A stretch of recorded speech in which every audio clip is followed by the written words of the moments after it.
I'm Felicity Kelcourse, and I'm here today with Lori Perdue, who's going to tell us about the work of Indiana Forest Alliance. And this is for our Christian Theological Seminary Green Faith Initiative podcast series with the general title, How to Be the Change the World Needs.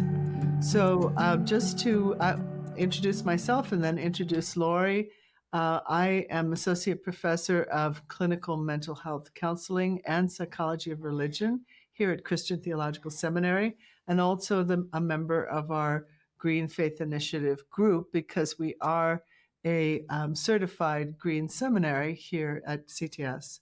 And now I'd like to introduce Lori Perdue, who has more than 15 years worth of activism experience and is bringing that to Indiana Forest Alliance program, Forests for Indy, and letting people know about the importance of urban forest protection.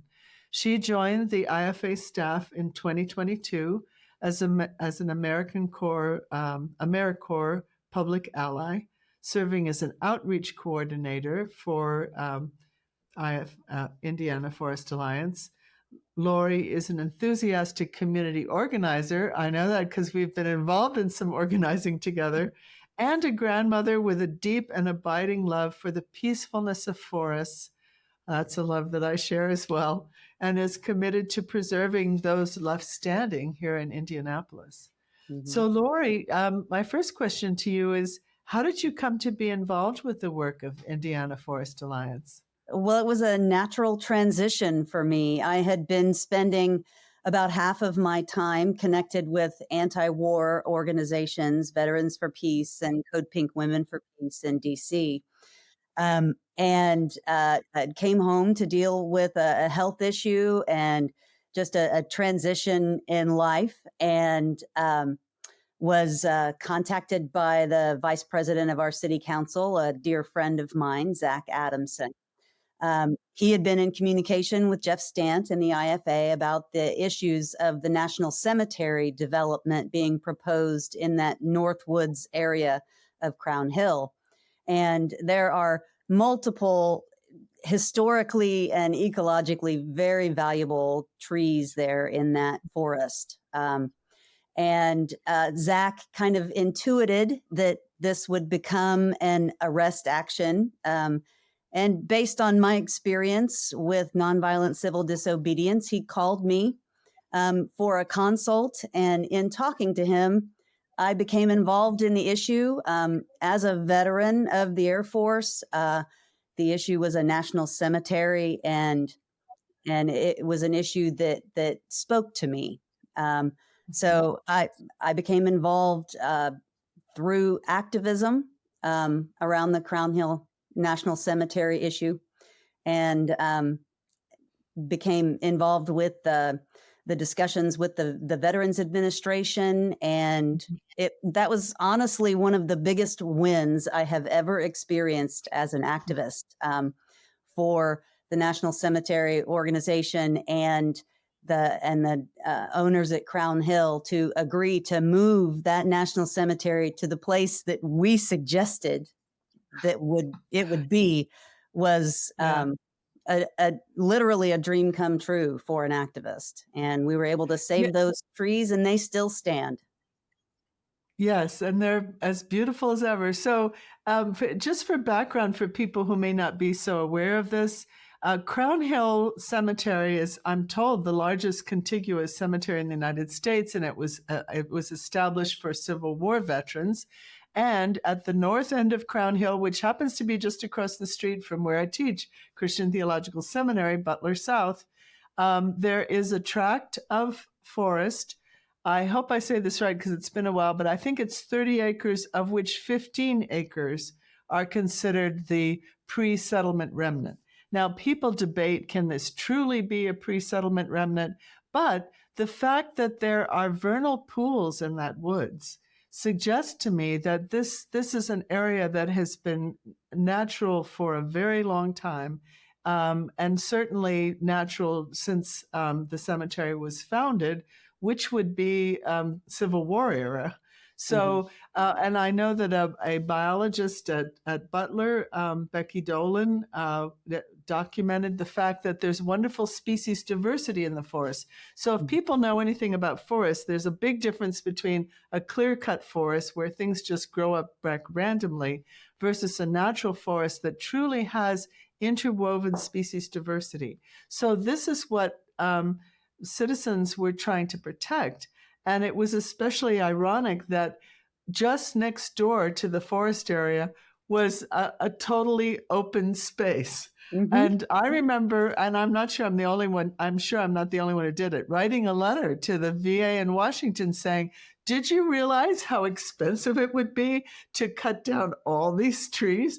And do you realize there's a perfectly good open field right next door? And it was amazing to me that we got more response from the Veterans Administration in Washington than from anybody local. You know, the local Right. people were sure, cut down the trees, who cares? Mhm. So, and that wasn't the first time. They had to be saved in 2007 too. I won't go into that, but Mhm. you know, it just goes to show that in our society as it is today, we think it's much more natural to just cut everything down than to think about how valuable what we already have is and the importance of it. So I Mhm. know that now you're working with Indiana Forest Alliance priority for urban forests. Can you Mhm. say a little bit about that work for to preserve urban forests? Sure. So it's the Forests for Indy program, Mhm. and it's based on a comprehensive study that was performed by the Indiana Forest Alliance and primarily written by our conservation director, Dr. Ray Schnapp. Mhm. But it involved many organizations and agencies and data from lidar data from a university and input from Keep Indianapolis Beautiful and the city itself, and it's all kind of geared around our city ordinances and development plans um, to recognize the need for preservation in Indianapolis of forested areas. Our study defines an urban forest as 1 acre of continuous canopy, tree canopy, or more. And under that classification, there are more than 4,000 urban forests in the Indianapolis metropolitan area within Marion County. Indianapolis covers 368 square miles, and 59 of those square miles are currently forested. Only 9 square miles are preserved in city parks. So that leaves 50 square miles of urban forests that are privately owned or corporately held and can be subject to development pressure. Yeah. And I think what people don't realize, you know, they talk about the value of planting trees, but the trouble with tree planting, even though it's a good thing, is that you know, there's no guarantee that a particular new tree that's planted will survive wherever Right. it's planted. And people tend to think of trees like, you know, the specimen trees we have in our backyard. But Mhm. forests are communities, right? It's not just about the individual trees. It's about how the community of forest coheres. Mhm. So it, you know, the trouble is, as you said, most of these acres are privately owned. Have Mhm. you had any progress talking to owners to talk about ways that they could, you know, just donate their forest for preservation and maybe get some kind of tax credit? What can we do to incentivize that? Right. So that is one of the focus of the Forest for Indy campaign is to contact landowners of forested land and um, offer them some way to maintain and preserve that forested area. Um, Mhm. Part of what we do is try and connect landowners with carbon credit programs that can help them offset the cost of maintaining their land as forested. And that's a fairly new innovation in Indiana. The carbon market programs are still in a formative stage, and it's becoming a more feasible thing, um, and more readily available to individual landowners. And part of that is also that you can network among landowners to bring larger blocks of land, and that's usually used by municipalities. And so we are fostering new ordinance and new policy, trying to improve the city's ability to gather those landowners into a carbon market. It's kind of new navigation for IFA and indeed for the environmental movement as a whole. Um, Yeah. but it's a direction we do need to head with alacrity.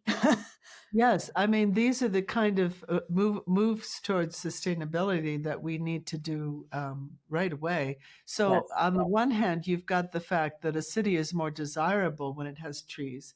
I Hmm. don't know if you've been to Charlotte, I think it's Charlotte, North Carolina, where they have an urban forest right in the middle of the city, and people enjoy that. Yeah, live oaks. Right, right. And so, it makes a city more attractive, but it also makes a city more sustainable because what I've heard is that, we only have about 30% tree cover. Hmm. To make a city sustainable with rising temperatures of climate change, we need about 40 to 60%. So, for people to understand what's at stake, we do have big forests in the Northeast and the Northwest, but those aren't available to people in other neighborhoods where there are no trees at all. And Right. those are the people who are going to suffer most when the temperatures go above 100 degrees. Yes. What happened in Oregon when there was a heat dome? People Hmm. literally died in the street, right? Yeah. Because we humans, as invulnerable as we like to think we are, don't survive very well over 100 some degrees if we can't Hmm. get into shelter or air conditioning. Hmm. And I'm sure as I know, that trees not only give us shade, but the respiration of Hmm. their leaves, makes Right. things cooler. I Hmm. noticed that right here at CTS when I come in the morning, it feels cooler because the forest is across the street than it Yes. did where I left home. Yes. We call that nature's air conditioning. The Right. scientific Yep. term is evapotranspiration. And Oh, yeah. so it's when a tree takes in water through its root system and transpires, breathes out that cooled, moistened air through its leaves.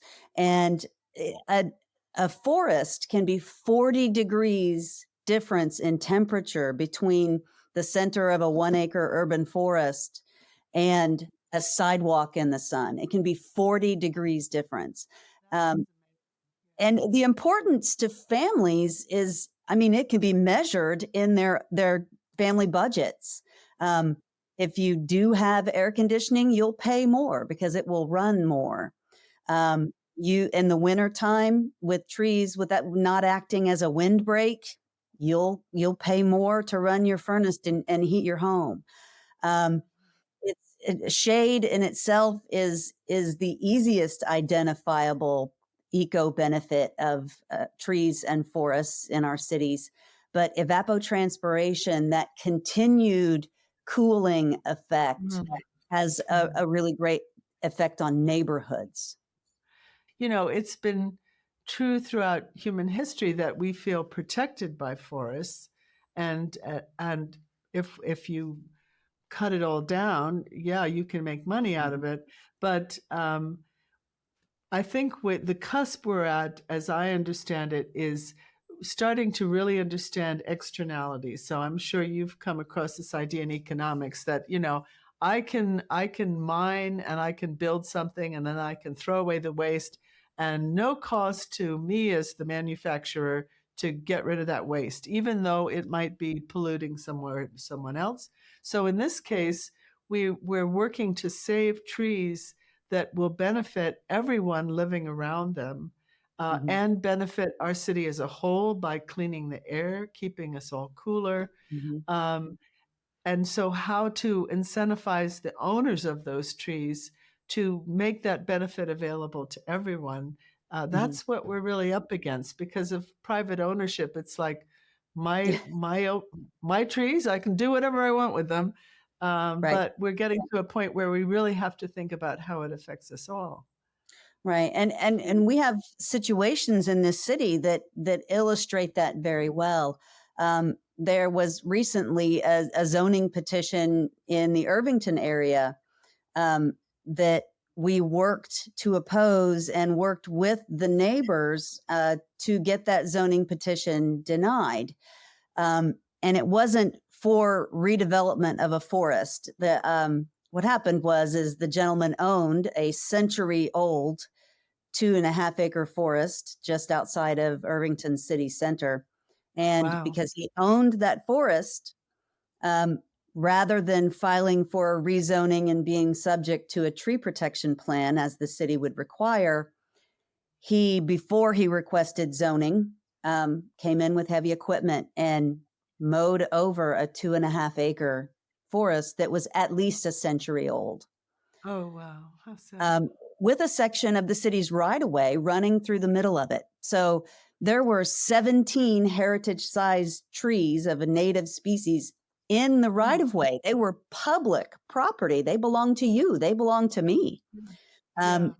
and he cut those trees down and dug those stumps and root systems out with heavy equipment and then came Mhm. to the city for rezoning.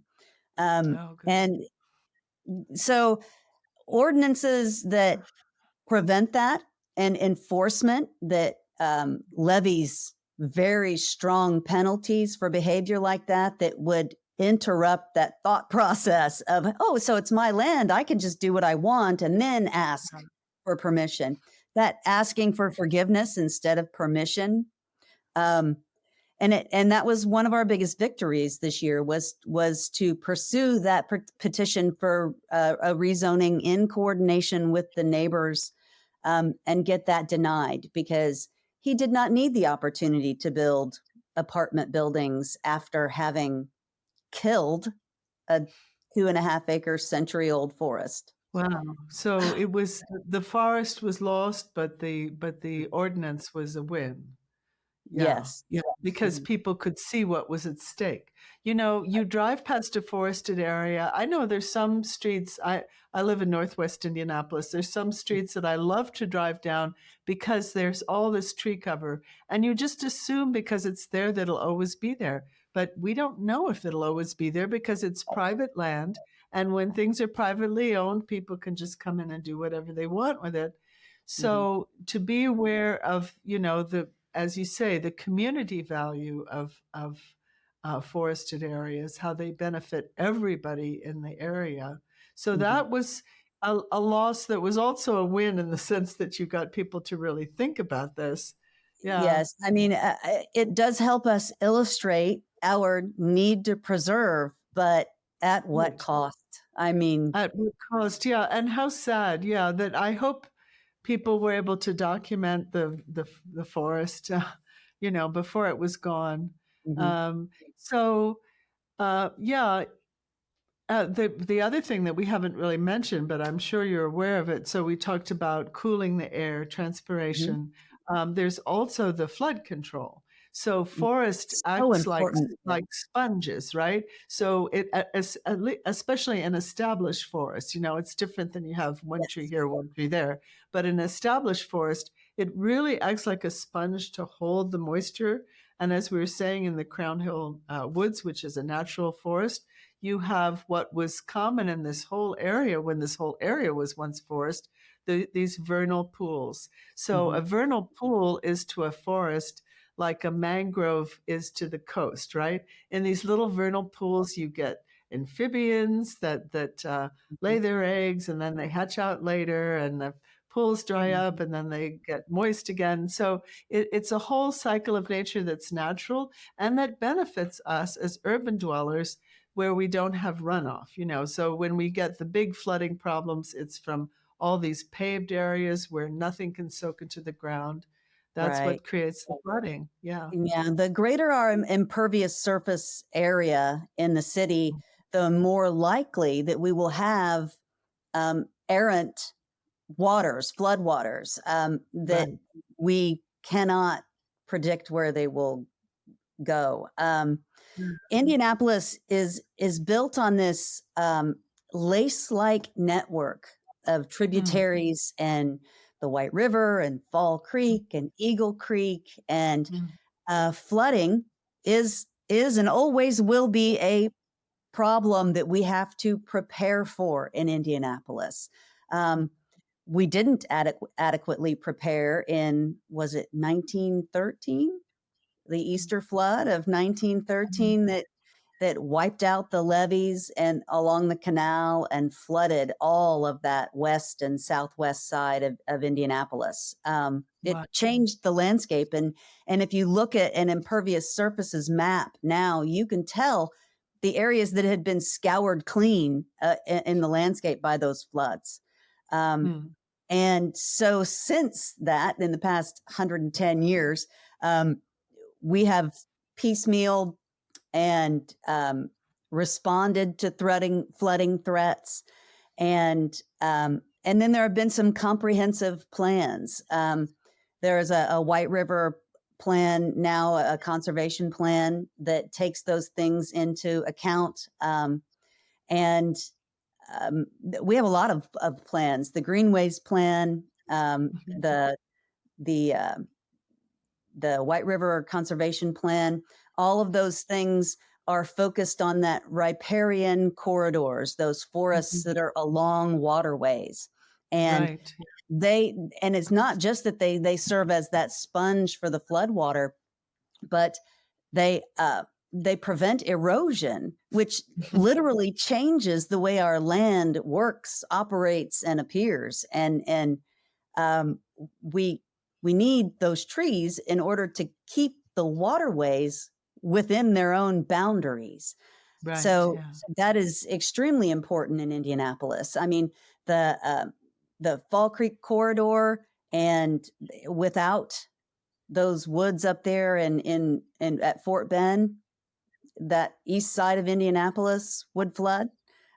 Mhm. Without the Eagle Creek Park and all of that waterway preservation that's happening along the White River, and the Crooked Creek corridor, uh, those things are very valuable to each and every one of us as residents.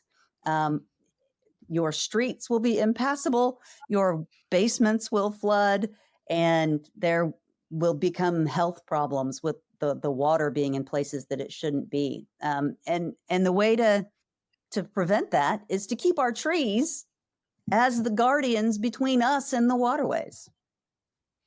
Yeah, and I don't think a lot of people realize that Indiana is actually the farthest west, naturally eastern forest area, right? So we were once almost totally forested, and Yes, then flatwoods now, forest. n- yeah, and now we see a lot of fields, but um, here in Indianapolis, the reason why we need so many retaining ponds is that it's actually it used to be kind of like a swamp forest, right? That there was a lot of moisture held by the trees. I think I don't know my Indian history very well, but historically there was the swamp fox, who could Mhm, uh, creep through the forest to overcome mhm. the enemy. So um, it should be that historically and in the nature of the place, the forests somehow are in our DNA as Hoosiers, right? That I I would expect so. I mean, when all of Indiana, especially the central Indiana section, Mhm. in prehistoric times, was a flat woods forest, one giant flat woods forest from one area of what we call the state line on the west to the Mhm. state line on the east. It was all Right. one big forest. All And forest, yeah. the flatwoods has that designation of having interspersed and dotted wetlands between Mhm. the riparian and waterways, where the water flows. So it is literally a sponge. When if you can look at a flatwoods example, you could in 20 acres, you could find 15 half-acre wetlands just spotted in every little low spot, because the ground is essentially flat. Any little low spot will hold and become a new ecosystem. Hmm. Yeah, I come from a part of upstate New York that was, it's forested now. You know, you drive along and you see all these forests, but it was clear cut in the Yeah. 1900s. It was all hemlock and then it was clear cut for the tanning industry. Those Mhm. are all regrowth forests. So I have seen the difference between regrowth forests and an intact natural forest. And the difference is that the whole forest is less healthy, less robust. So, you Mhm. know, we've all had the elm blight that has gone through everywhere. Right. American chestnut is gone. But Mhm. what's really scary in the Catskills, and I don't know if you know about particular blights that are developing here, we're starting to get a hemlock blight. And that's Yes. really bad because the hemlocks keep the rivers cool along their banks. If all those hemlocks die, not only will there be erosion, but the fish won't be there anymore because it'll be too hot. So that's the area that the forest that I'm most familiar with. But when I come to Indiana and see the beautiful species diversity of all these different kinds of forests Mhm. holding themselves together through the diversity, what do you Mhm. see as are you able to educate people about the importance of biodiversity and why it matters to us? Yes, we are. Although, and that is an arm of something we seek to do, and we have developed some curriculum for school age children that Mm, help them understand that, and some fact sheets for some very basic understanding. But I feel like FFI, Forest for Indy, we spend a lot of time in response to threats to our urban tree cover, mhm, and threats by development, or threats by people not being aware of the basic natural state. We should have a beech maple primary flatwood forests, and you don't really see very many beech maple forests unless you go deep into a preserved area anymore.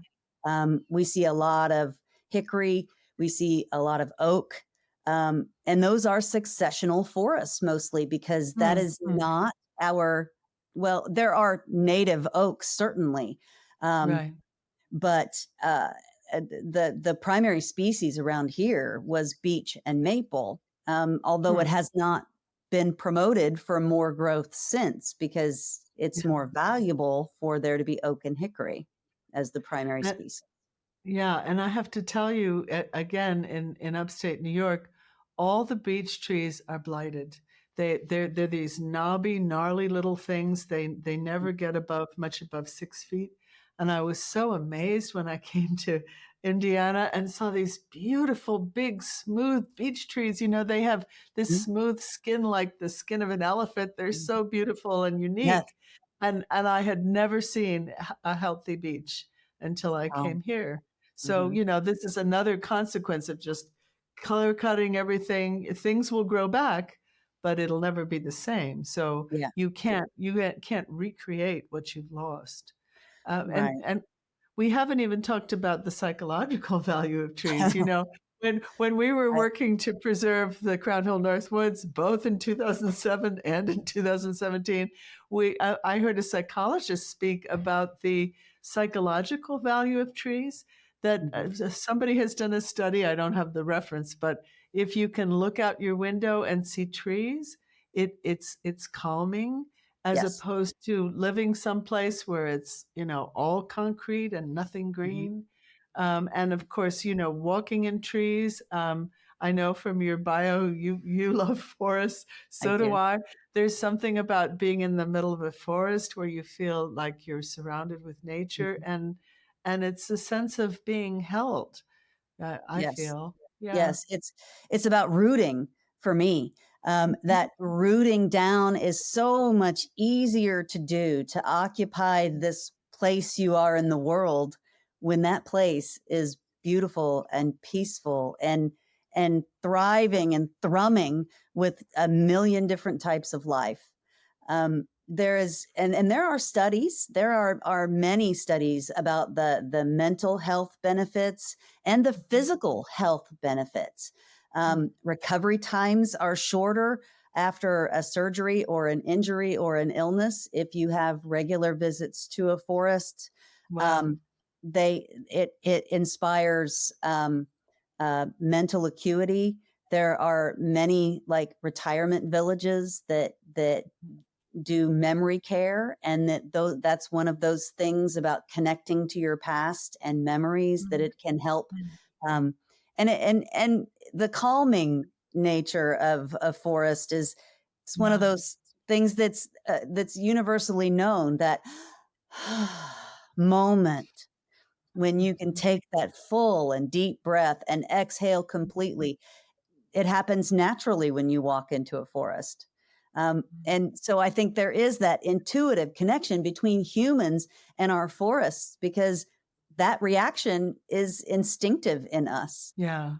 So I know we alluded to it, but I kind of want to get the full dramatic story out, uh, just to encourage people that citizens, really can step up and make change. So um, I've been here in Indianapolis since 1996.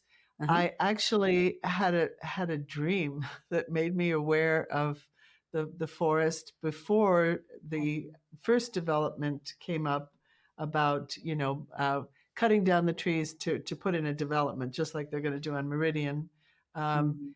and Fortunately, the community rose up and said, no, we value these trees, we want to keep them. But what really put the pause on that was the Great Recession of 2008. So the Right. developer, had all these plans that they wanted to show us how beautiful it would be to have these houses and isolated trees. But, if you know forests, an isolated Yeah. forest tree doesn't look like anything in the midst of a development. So, Right. yeah. So fortunately, they backed off. They went away. That was the end of that one. But it was much more dramatic when the VA had actually come in and started making roads through the forest and fenced it off. And Mhm. I remember it was March and it was cold, It was and very there cold. was there was snow on the ground, and it took planning for people to be there, Mhm. actually chained in the forest. Can you say a little bit? Because I wasn't there, but I just heard about it. Yeah. So I think there were 13 of us that Mm. in the wee hours of the morning, I think it was about 4 o'clock in the morning, we gathered in the parking lot there at CTS across the street. And, Ah. um, and we walked over and separated into three groups and found an ingress in three separate places around the North Woods. Um, Uh-huh. some went over the fence and some went under the fence and some went around and found a gate at a great distance and hiked their way in. Um, and we established a circle of us. We were equipped with devices called sleeping dragons. And Mm. it's basically a contraption of PVC pipe and bicycle chains or dog leashes or cat collars, in which you stick your arm into one side of a PVC pipe and your neighbor Mm. sticks their arm in the other side, and you lock yourselves together. Mm. And that obscures the vision of the police or the firefighters or the people who are trying to take you away from that site.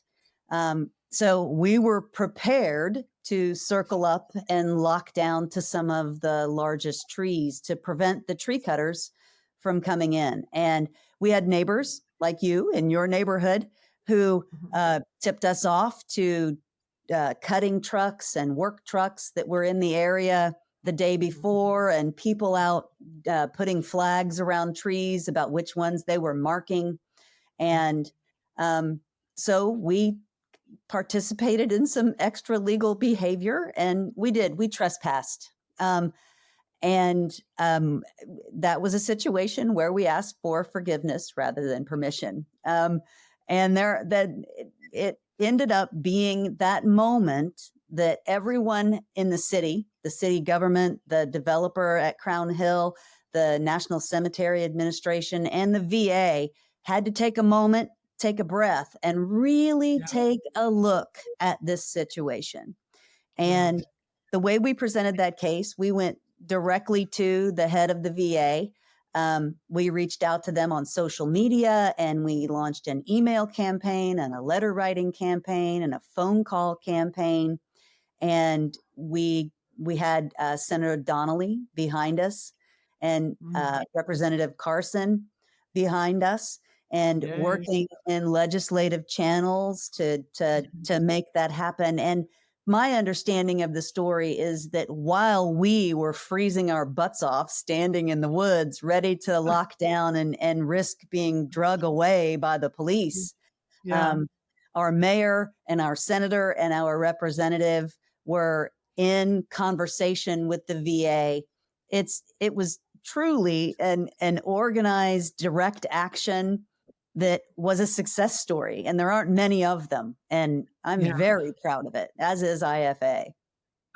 Well, and it's just good to hear the story, to know that if the community really cares and really understands what a loss it will be, that, you cut down these trees, you develop, they're never coming back. Not only were you really well prepared with your Sleeping dragon dragon. devices, yeah, but I know that you had a lawyer standing by the fence We sure when the did. SWAT team came. So not only did you gather at 4 a.m, but at daybreak, there was a whole SWAT team in riot gear who also massed here at the CTS parking lot and Yes. came to get you guys out. And your lawyer was there to say, "Hold on, guys," Yeah. So this is how you want to really think things through and plan for it and recognize what's at stake, right? Because if you just sit back and say, "Well, development, it's going to happen, there's nothing you can do," that's what's going to happen, right? Because we're still a society that thinks money is more important than health. Yes. And to me, that's what it comes down to, At this time in our world, when we see climate change and also, people become aware of environmental cancers. And I will say, as far as air quality goes, I moved with my family when my daughter was 4. She's now 32, so that's how long I've been here in Indiana. But we had moved from New York City. She did not have an asthma problem in New York City because it's on the coast and the air moves well. Here in the Midwest, we get inversions that really make the air bad when the air doesn't flow. She developed asthma when we moved to Indianapolis. Wow. And I've heard it said that living in Indianapolis can affect your lungs in a lifelong way. I mean, we don't think of it as bad as Gary, Right. but still, these hidden consequences for our health, our mental health, our physical health, just our safety when it floods, when we have these, everything's going to be more extreme. The rain, the heat. This is what happens with. I tend to call it climate chaos rather than climate change, because nothing is going to be the way it was if we keep going in this direction. Do you feel that people are teachable now? Do you feel like more people are getting the idea that, it's not just about what we each do with our little plot of land, but it's about how we have a healthy city that's healthy for everyone? Yeah, I think that nowadays it's a little easier to try and convince people that climate change effects are not just coming; they're here and they're now. Already here. Right. So think back to this summer, terrible forest fires in Canada, Right. and the air quality in our city in Indianapolis was redlined. I mean, it Right. was an alert. People were told to stay indoors. And we live in Indianapolis. You could look out your window and see that orange and gray haze over everything, not just looking off into the distance at the city. It was everywhere around you. So Yeah. it's a little easier in the past year or two to convince people that climate change is here and now, and that Mhm. we must be doing something, not just thinking about what we need to do. We need to take action, and we need to take action now.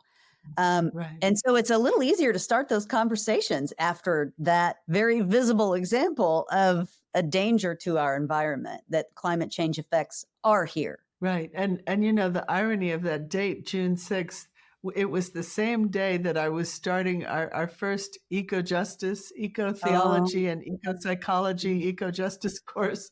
And we mhm, had all these things planned to go outside. And two of our class members said, you know, I can't for my health. I can't go outside mhm, with this air. mhm. So you're right. It's much more immediate than it used to be. Right. That And sounds I like an hope that's what, object lesson. yeah. So, is there anything we haven't spoken about yet that you'd Mm. really like people to know about what Indiana Forest Alliance is doing? Yeah, we tend to want to think of growth in our city as an economic, a commercial, an industrial standard. What if we shifted those priorities and made growth be livable and Mhm, sustainable? That if we could mhm. just redefine growth as something that feeds us and feeds us Yeah, as a community, that these challenges would be easier to take on. Um, and if you need to monetize things, so in 2016, a Davie report estimated that Indianapolis's street trees, the I think it's close to 200,000 street trees in Indianapolis, that each year they bring more than $10,000 in or $10 million in eco benefits to this city mhm, in the services they provide, flooding mhm. control and shade and all and air quality and water filtration and all of those things. So if we extrapolate to encompass the 59 square miles of urban forests in Indianapolis, Mhm, that comes out to about $260 million of valuable services a year, mhm. provided by our urban forests. So I can, for people who need to see growth as an economic factor, um, Yeah. that's some information. Um, but also, I think that it's important to realize that as an investment for land use, the green infrastructure of our forests is the only infrastructure that increases in value every year. If Mm. you install infrastructure, storm sewers, electric, water, all of those things, they depreciate year by year. But Right. a forest, an urban forest, will appreciate in value every single year. Um, Wow. and seeing our forests and our trees and our natural spaces, our green spaces as green infrastructure is a very key Mhm, kind of thought process that can help mhm. us move forward with that refocus. Um, and I did want to talk about a couple of wins if Oh, that good. was Yes, one let's of hear it. the We've got time. Let's yeah. go for it. So, we talked about that Brookville Road Irvington rezone that was denied. Mm, Um, mm, that is was a key moment for me because it, having seen the destruction of that century-old forest and the mm, agony that the neighbors went through in talking about it, mm, um, I think that seeing that the DMD, the Department of Metropolitan Development, and the Metropolitan Development Commission and their associated boards, seeing them be outraged at that situation, fed me to go and mhm, continue to do that work. Um, mhm, Another thing at the personal level, last year, IFA hosted an Arbor Day celebration in coordination with the city, and that will become an annual event for us. And that is what we do with that is a singing for the trees event. Oh, Um, cool. and Yeah. we have a in the moment community choir led by Pam Blevins Hinkle, and we Oh, I know. Yeah. sing for and to the trees. And it's all ages, all voices welcome. And that is a goal for me, to have this open thing. You don't have to know anything about ecology or environmental sciences. If you appreciate having the trees, you can come with us, come to us, and sing Cool. for them and with them.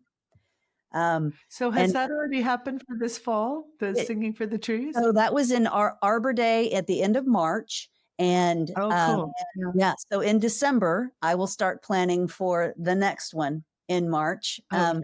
And we Uh-huh. are already discussing it with Pam, and moving forward with those things. And one of the focuses that we want to keep on is the Greenways Plan, the Indianapolis Mm. Greenways Plan. And although we have had to confront and oppose zoning petitions on a case by case and one by one basis, we have come with some community organizing and won. There was a 200-acre rezone petition in Pike Township that was withdrawn a couple of weeks ago, that would have Oh, endangered 125 acres of forests and wetlands. And thank goodness, because I would have been downstream from that, so I was worried about it. so that petition was withdrawn because of community opposition.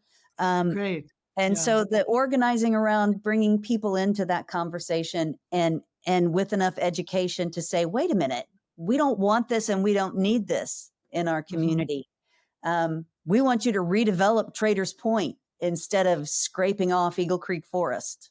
How So about that? Yeah, let's make the areas that are already built on better instead of just exactly. leveling everything, right? Because Yeah, that tends to be the capitalist way. Like, we'll very trash much. this place and then we'll go on to the next place. But I really like the economic value that you're calculating, because this is where our whole outlook has to change. We've taken the benefits of nature totally for granted, and we can't do that anymore.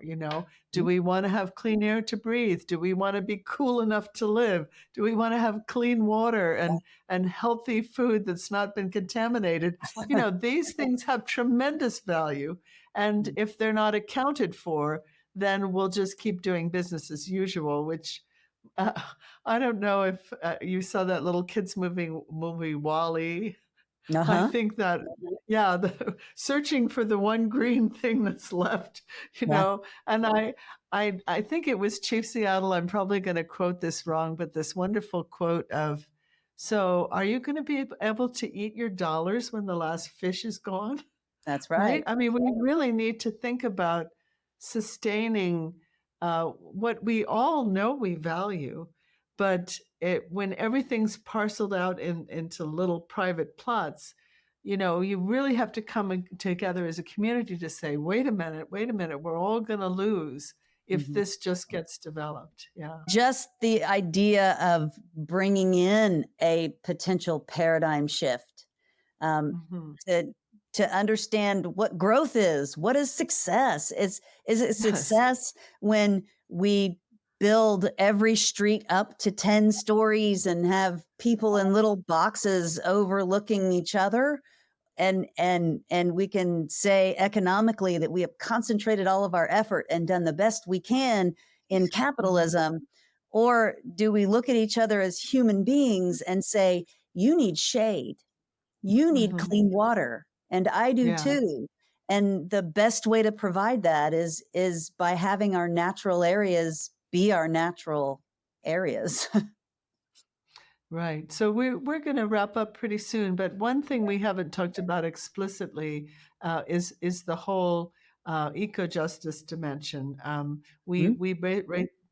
Recently had a speaker here, Heather McGee, who wrote "The Sum of Us: How Uh-huh. Racism Hurts Everyone and How We Can Prosper Together." I, Mhm. you know, there's we've had a lot of divisive politics, and I think the more people understand that you can't just um, treat one community as if it doesn't matter, Right. because their air and their water and their well-being in that community affect us all.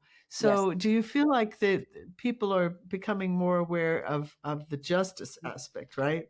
That, I think yeah, so. I think so. And I think that climate change sharpens those facts to a very desperate point.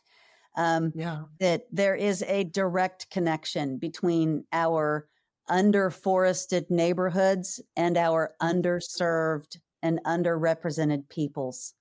Um, right.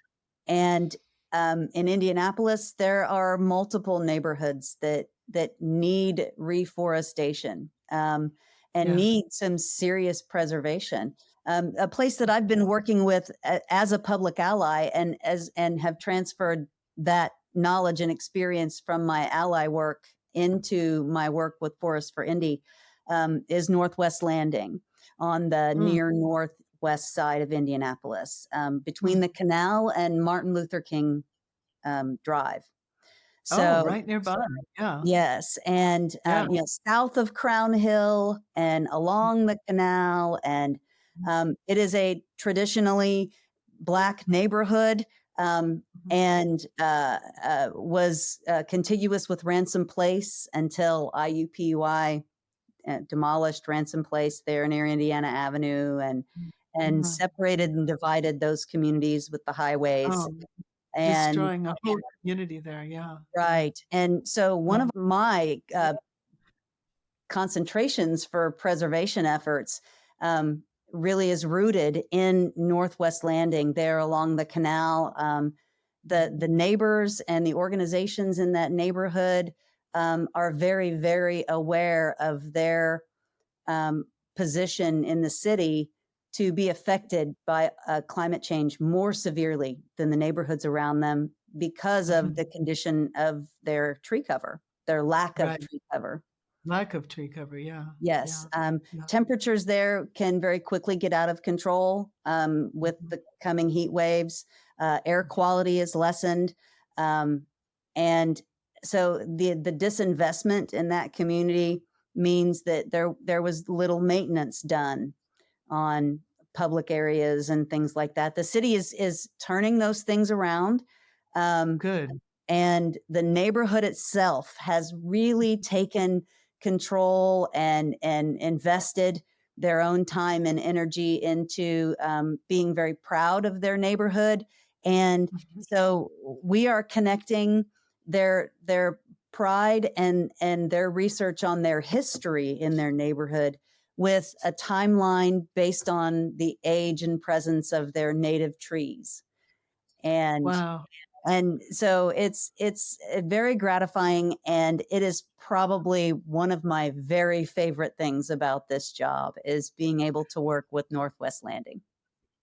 Wow, that's wonderful. I hope I don't know if you've already written up that story, but I hope you'll write that up because, I think people tend to feel powerless, right?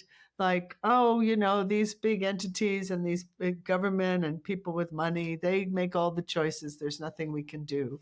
But you've worked with a community that would not be seen as a powerful community, but Right. because they have come together to protect their community, now they do have power, right? Mhm. So, coming together with your neighbors and saying, how can we improve our neighborhood? How can we protect our neighborhood from forces that would diminish what we already Right. have? Mhm. Yeah, yeah. Right. And a So, challenge now is gentrification. You know, yeah, development yeah. wants to build housing in the city. They want to do that. We just have to make sure that it's not at the expense of the health of the neighborhoods. Yeah, wouldn't it be great if every developer had to provide trees where if there weren't any, right? Uh-huh. That would be part of their requirement. I mean, I'm sure there are cities. I know there are cities that are doing this better than Indianapolis. I hope we can learn from them. I do think that there's a tendency to just take trees for granted, and there's some neighborhoods that have plenty of trees, and some Mhm. neighborhoods that have none. And Mhm. that's really not fair, and it's really not safe with the Right. rising temperatures. Mhm. Yeah. It's So an I equity think issue we must address. We must address huh? that equity issue. Absolutely. It's not okay to have people drop dead in the street because they couldn't get to a safe Mhm. place. Yeah. Yeah. So I think we're just about at the end of our time, but Okay. I want to thank you so much for being here. And I think I know you're a veteran, so I think of you as a warrior for peace, right? I think that's really wonderful. I'm a Quaker, so I'm for peace too.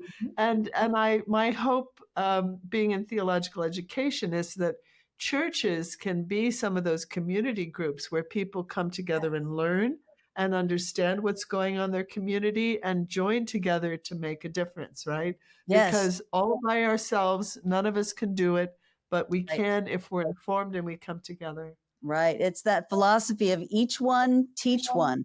When you learn Right. something, teach it to someone else. Right. Well, I'm so grateful for the work you're doing, and I haven't been at an Indiana Forest Alliance meeting in a long time, but I have a research leave coming up, so maybe I can show up more. Yeah. I am grateful for the work you do, and you will make us a better city as you continue to educate for what you know and what we know is important. Well, Yeah. I'm certainly grateful for the opportunity to serve this city in this Uh-huh. capacity, as well as to have the opportunity to spend the time and talk to you today about it. Well, this has been our hour with Lori Perdue, who it works for Forests for Indies on behalf of Indiana Forest Alliance and Christian Theological Seminary. Is we're trying to do our part as a Green Seminary to educate and to encourage everyone to figure out how we can be the change the world needs, because it's up to each of us Mhm. individually and together.